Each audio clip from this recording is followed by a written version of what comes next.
As the last skater in a field of the world's best, Alysa Liu stood in the middle of the rink at the Milano ice arena. Most professional players, and took an unexpected action. She let out a breath. In the realm of Olympic figure skating, fear often characterizes the moments leading up to a free skate. Athletes may be seen walking, muttering prayers, or just gazing out into space. However, Alysa Liu seemed to be precisely where she wanted to be as the opening notes of her Lady Gaga medley, Edge of Glory, reverberated through the rafters. The Ice Princess mask was absent.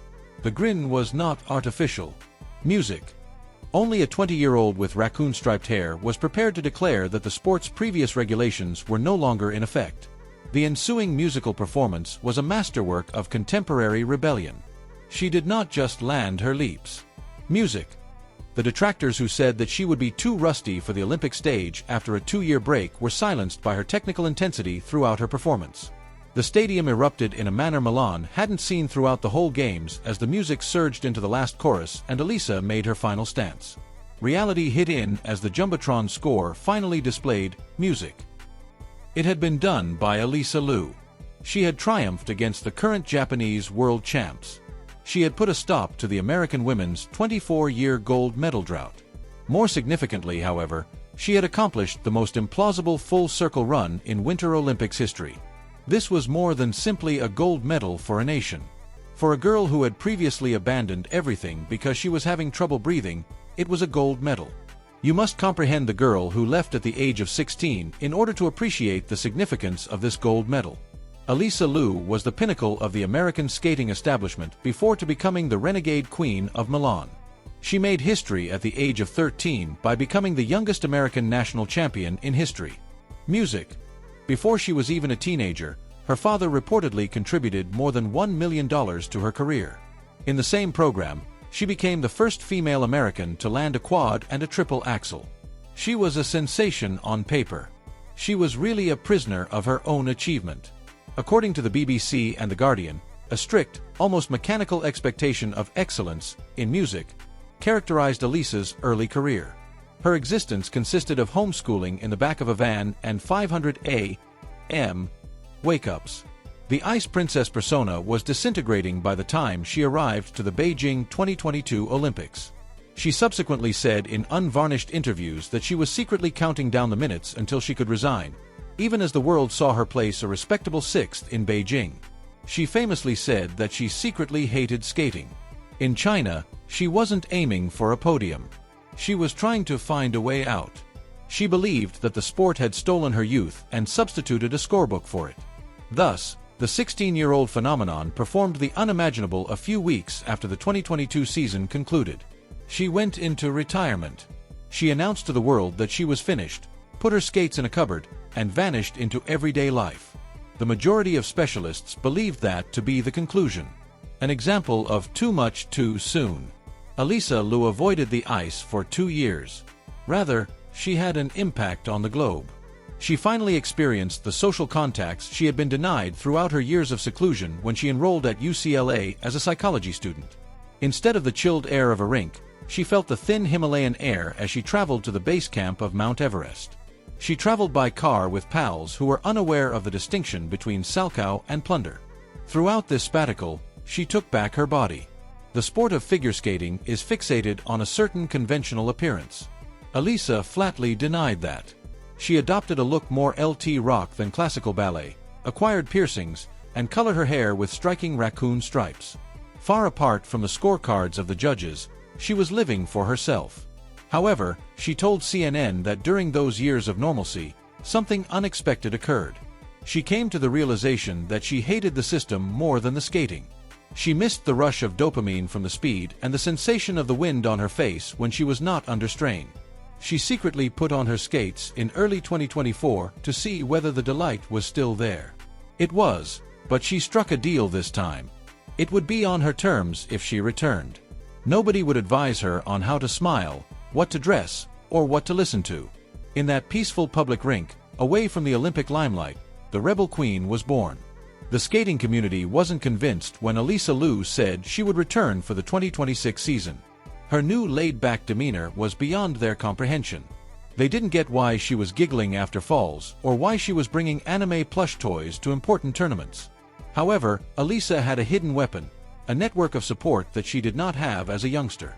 She became close to her colleagues, Isabo Levito, Amber Glenn, and the three of them, whom they dubbed the Blade Angels. Music. Alysa was no longer a lone act bearing the burden of a country for the first time. She belonged to a sisterhood. This connection was strengthened earlier at the Milano Cortina Games when the Blade Angels helped Team USA win gold again in the team competition.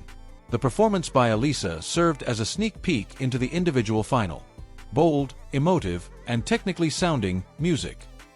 Alysa just laughed it off, further denting the medal and remarking that she preferred it that way, even when her gold medal famously broke off its ribbon during the celebration. It was this flawed perfection that gave her mental invincibility. Alysa saw the Olympics as a stage, while her competitors were fixated on the stakes.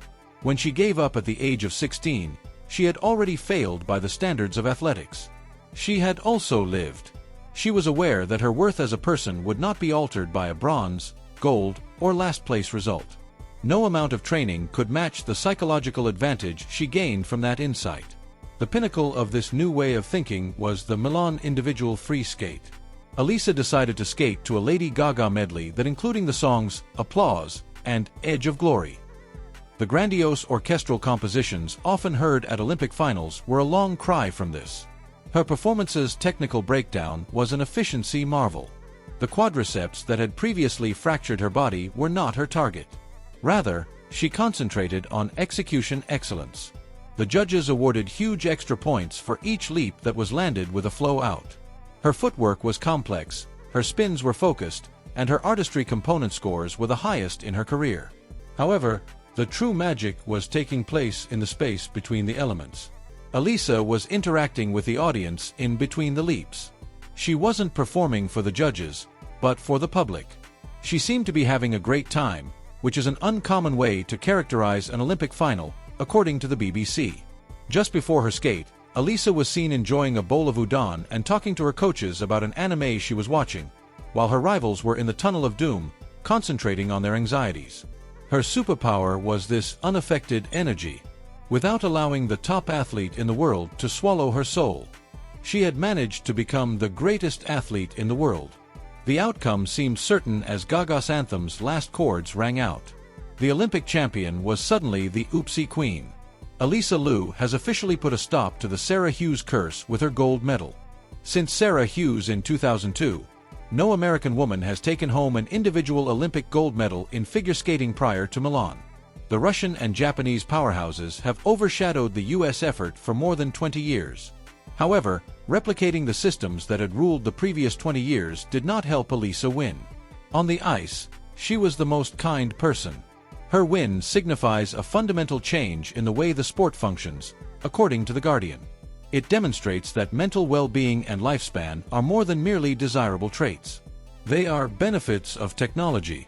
Her gold medal serves as a reminder to all young skaters who experience the same sense of suffocation that she had when she was 16. "You are free to go," it reads.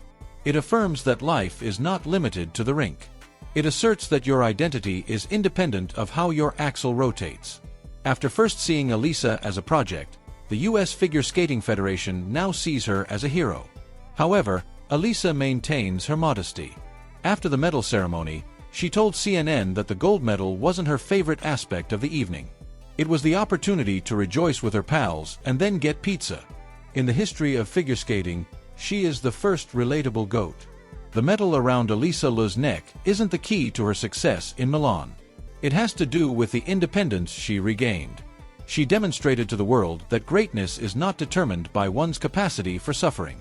It has to do with your degree of choice. She decided to resign. She decided to go back. Her music was her choice. Her raccoon hair was her choice. Ultimately, she was selected by the judges. The American flag was flying above her as she stood on the stage in the center of Italy. She also didn't have the appearance of a well-maintained machine after years of use.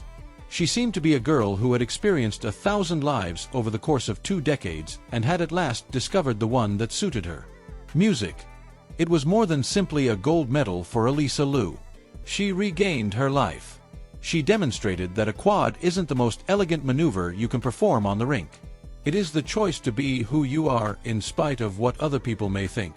Although there will be many memorable aspects of the 2026 Olympics, the Rebel Queen tale will be the one that permanently alters the sport. She owns Milan. Now that the music drought is ended, Alysa Liu is just where she wanted to be.